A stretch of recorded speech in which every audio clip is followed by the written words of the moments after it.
Hi guys, good morning.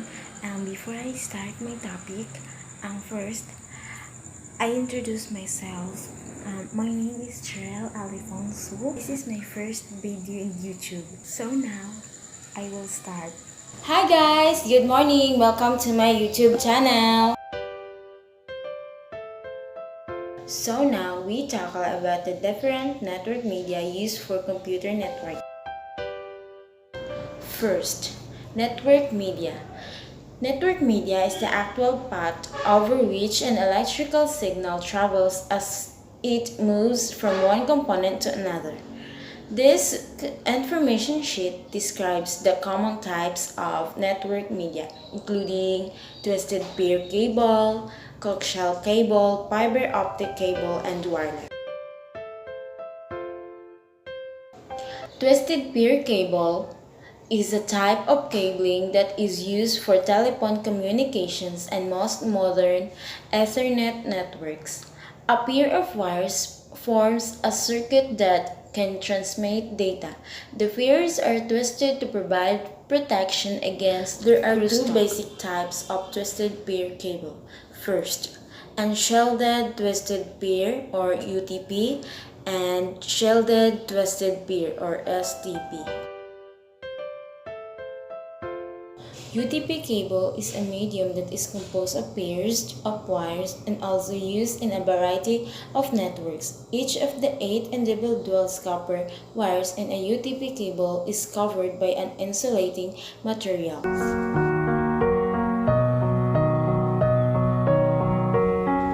The RJ45 is an 8 wires connector used commonly to connect computers and to a local area network or LAN, especially Ethernets.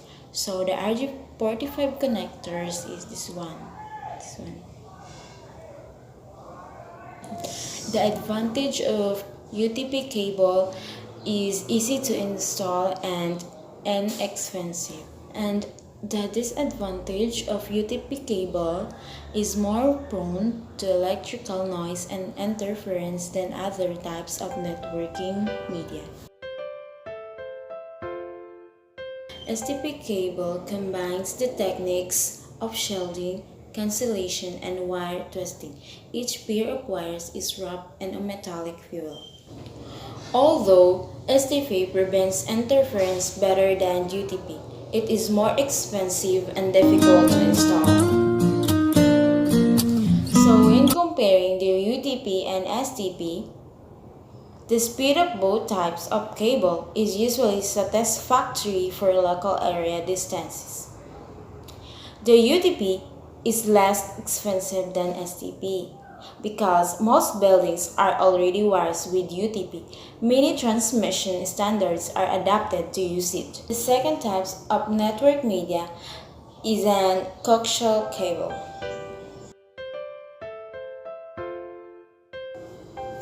Coaxial cable consists of a hollow outer cylindrical conductor that surrounds a single inner wire made of two conducting elements.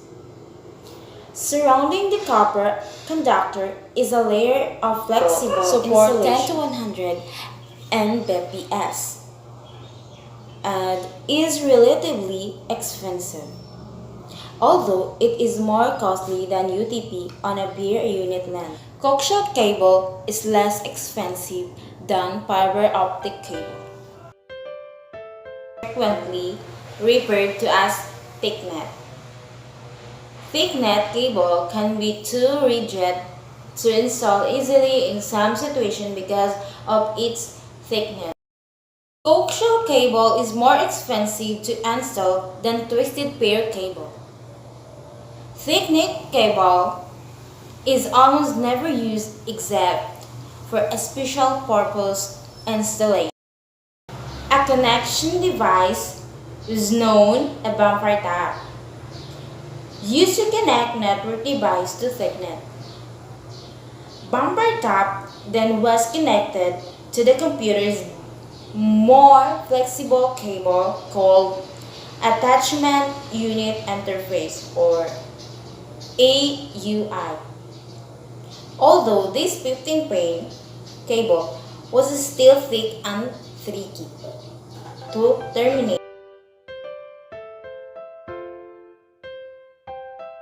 Most common connectors used with Thenet are BNC, short for British Naval Connector or Bayonet Nail Selman Connector. A rotating ring outside the tube locks the cable to any female connector.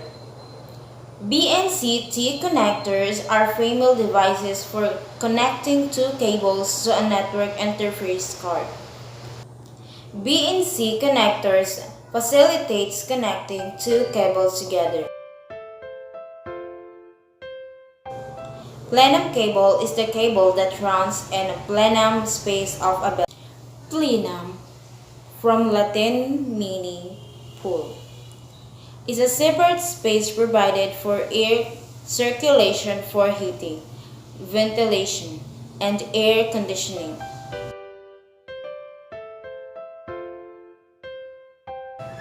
Plenum space open is used to house connecting communication cables because ordinary cable introduced a toxic hazard in the event of fire.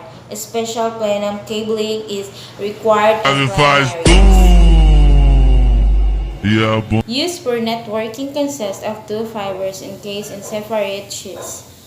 Outer jacket provides protection for the entire cable, while the plastic conforms to appreciate fire and welding goods.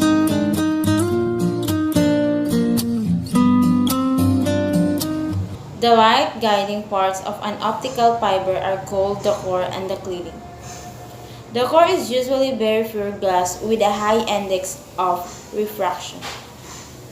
When a cladding layer of glass or plastic with a low index of refraction surrounds the pure glass, light can be dropped in the fiber core. This process is called total internal reflection. There are two types of fiber optic cable: the single mode and the multi-mode.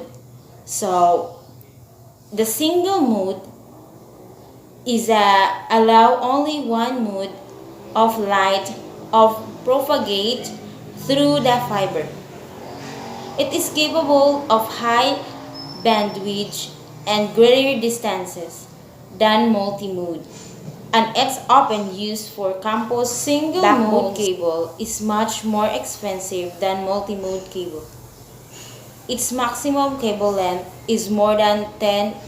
Fiber optic cable is a networking medium capable of conducting modulated light transmissions. Fiber optic cables are required by goods as stainless steel wires sometimes included, while the ST fiber optic connector is a bayonet type of connector. The connector is fully inserted into the receptacle and is then twisted in a clockwise direction to lock it into place.